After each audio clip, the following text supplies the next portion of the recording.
আসসালামু আলাইকুম প্রিয় ভিউয়ার্স, ওয়েলকাম জানাচ্ছি নতুন আরও একটা ভিডিওতে। এখানে 3টা কিরিং আমার কিন্তু অলরেডি তৈরি করা আছে। এখন আরও একটা কিরিং তৈরি করব এবং এখানে বেশ কয়েকটা আমার কিরিং তৈরি করতে হবে। তো তৈরি করার সময় ভাবলাম এই ভিডিওটা আপনাদের মাঝে শেয়ার করি। তো এখানে দেখুন আমি সর্বপ্রথম সুতোটা জয়েন করে নিলাম। জয়েন করে এখন আমি এখানে 3টে চেন করব। আর 3টে চেনকে কিন্তু সবসময় একটা ডাবল ক্রোশে হিসেবে কাউন্ট করতে হবে। এখন সেম ঘরের ভেতরে এখানে আমি আরও একটা ডাবল ক্রোশে করে নিলাম। একটা ডাবল ক্রোশে করার পরে আরও একটা ডাবল ক্রোশে এখানে করে নিলাম। 3টে ডাবল ক্রোশে হয়ে গেল। এখন আমি একটা চেন করে নিলাম। এখন নেক্সট যে ঘরটা আছে এই ঘরের ভেতরে আমি আবারও একটা ডাবল ক্রোশে করলাম, 2টা ডাবল ক্রোশে, 3টা ডাবল ক্রোশে, একটা চেন। নেক্সট ঘরের ভেতরে আবারও 3টে ডাবল ক্রোশে করব। 1 2 3, 3টে ডাবল ক্রোশে, একটা চেন। নেক্সট ঘরের ভেতরে আবারও এখানে আমি 3টে ডাবল ক্রোশে করব। 1 2 3, 3টে ডাবল ক্রোশে, একটা চেন। নেক্সট ঘরের ভেতরে আবারও 3টে ডাবল ক্রোশে করব। 1 2 3, 3টে ডাবল ক্রোশে, একটা চেন। নেক্সট ঘরের ভেতরে আবারও 3টে ডাবল ক্রোশে করে নিব। 1 2 3, 3টে ডাবল ক্রোশে, একটা চেন। নেক্সট ঘরের ভেতরে আবারও 3টে ডাবল ক্রোশে করব। 1 2 3, 3টে ডাবল ক্রোশে, একটা চেন। নেক্সট ঘরের ভেতরে 3টে ডাবল ক্রোশে করব। 1 2 3, 3টে ডাবল ক্রোশে, একটা চেন। যেহেতু সুতোটুক বের হয়ে আছে সুতোটা আমি কেটে দিব। প্রথম যে 3টে চেন করেছিলাম 3 নাম্বার চেনের ভেতর দিয়ে স্লিপ স্টিচ করে জয়েন করে নিলাম। ফার্স্ট রাউন্ডটা কমপ্লিট হয়ে গেল। এখন আমি স্লিপ স্টিচ করে জয়েন করে নিয়ে এই জায়গা থেকে কাজটা শুরু করব। এর জন্য এই প্যাটার্ন পর্যন্ত স্লিপ স্টিচ করে জয়েন করে 3টে চেন করে নিলাম। 3টে চেন সমান একটা ডাবল ক্রোশে। এখন এখানে আমি আবারও 1 2, প্রথম 3টে চেন ধরে একটা ডাবল ক্রোশে কাউন্ট করতে হবে, তাহলে 3টে ডাবল ক্রোশে হয়ে গেল। নেক্সট ঘরে কাজ করব, তার জন্য এখানে আমি 1 2 3, 3টে ডাবল ক্রোশে করলাম। এর আগে কিন্তু আমি চেন করা দেখেছি একটা করে, এখন মাঝে কিন্তু চেন দেব না। দেখুন চেন না দিলে এই স্ট্রবেরি ম্যাট কিরিংটা কেমন হয়। 3টে ডাবল ক্রোশে করলাম। এখন একটা ঘর স্কিপ করে পরের যে ঘরটা আছে সরাসরি এই ঘরের ভেতরে আবারও আমি 3টে ডাবল ক্রোশে করব। 1 2 3, 3টে ডাবল ক্রোশে। নেক্সট ঘরের ভেতরে আবারও আমি ডাবল ক্রোশে করে নেব। 1 2 3,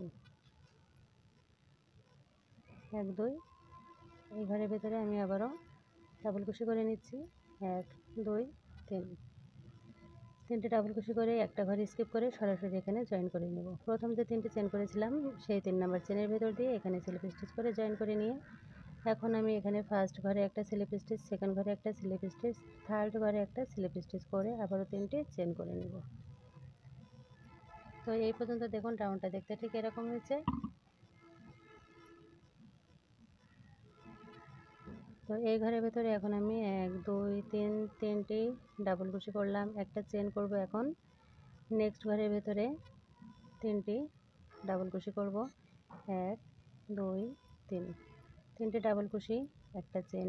এই ঘরটা স্কিপ করব, পরের যে ঘরটা এই ঘরের ভেতরে আবারও 3টে ডাবল ক্রোশে করতে হবে। 1 2 3, 3টে ডাবল ক্রোশে, একটা চেন। নেক্সট ঘরের ভেতরে আবারও 3টে ডাবল ক্রোশে করব। 1 2 3, 3টে ডাবল ক্রোশে, একটা চেন। এখন সরাসরি জয়েন করে নেব প্রথম যে 3টে চেন করেছিলাম সেই 3 নাম্বার চেনের ভেতর দিয়ে। এখন ফার্স্ট ঘরের ভেতরে একটা স্লিপ স্টিচ, সেকেন্ড চেনের ভেতরে একটা স্লিপ স্টিচ। এখন দেখুন কাজটা আমার কিন্তু এই পর্যায়ে আর একটা রাউন্ড করলে হয়ে যাবে এই স্ট্রবেরি সুন্দর কিরিংটা। তো এখন এভাবে করে ধরে ভেতর দিয়ে এভাবে করে স্লিপ স্টিচ করে নিব। নিয়ে এখানে আমি 3টে চেন করে নিলাম। 3টে চেন করে এখানে 1 2, 2টে ডাবল ক্রোশে করলাম এবং প্রথম 3টে চেনকে একটা ডাবল ক্রোশে কাউন্ট করতে হবে। 3টে চেন করে নিয়ে স্লিপ স্টিচ করে এখানে জয়েন করে নিলাম। জয়েন করে একটা চেন করব, চেন করে ব্যাস সুতোটা আমি কেটে দিলাম। এখানে কিন্তু কিরিংটা আমার রেডি হয়ে গেল। এখন সুতোটা ফিনিশিংটা দিয়ে নিতে হবে, ভেতর দিয়ে সুতোটা দিয়ে দিতে হবে। যদি আপনারা সামনের দিক থেকে বা এভাবে করে বের করে রাখেন তাহলে দেখতে কিন্তু ভালো লাগবে না। এই জন্য কাজের পাশাপাশি কিন্তু ফিনিশিংটা দেওয়া অনেকটা জরুরি। যদি আপনার ফিনিশিংটা সুন্দর না হয়, আপনার যদি নিজের কাছে দেখতে ভালো না লাগে, তাহলে দর্শক কীভাবে আপনার কাজকে পছন্দ করবে, তাই না? তো এখানে দেখুন উপর দিয়ে দিলাম, এই জন্য একটু দেখতে কেমন যেন লাগছিলো, এই জন্য এখন আমি আবারও ভেতর দিয়ে এভাবে করে দিয়ে দিলাম। যে সুতোটুক বের হয়েছে এই সুতোটুক আমি কেটে দিলাম।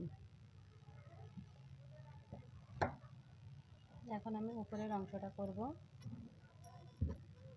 তো এইভাবে করে আমি কুশি কাটার হুকটাকে দিয়ে দিচ্ছি। দেখুন ডাবল কুশির ভেতর দিয়ে এখন এখানে আমি চেন করে নিব। 6 7 8 9 10 11 12 13 14 14টা চেন করে এই ঘরের ভেতর দিয়ে আমি স্লিপ স্টিচ করব। স্লিপ স্টিচ করে একটা চেন করে সুতোটা আমি কেটে দেব। তো এখানে আমি সুতোটা কেটে ফিনিশিংটা দিয়ে নিয়েছি। এখন দেখুন এখানে কিন্তু সুন্দর সুন্দর কিউট এই কিরিংগুলো আমার তৈরি হয়ে গেল। এখানে কিন্তু একই কালারে আমার একটা বড় এবং দুইটা ছোট, আর এখানে একটা আঙুরের কিরিং আছে। তো এরকম সুন্দর সুন্দর কিউট কিরিং তৈরি করে আপনারা কিন্তু অনলাইন অফলাইনে বিক্রি করতে পারবেন এবং নিজের হাজব্যান্ডকে বা বড় ভাইদেরকে, ছোট ভাইদেরকে কিন্তু গিফটও দিতে পারবেন। কেমন লাগলো আজকের আমার এই ভিডিওটা কমেন্ট করে কিন্তু জানাতে ভুলবেন না। আজ এ পর্যন্ত, আল্লাহ হাফেজ।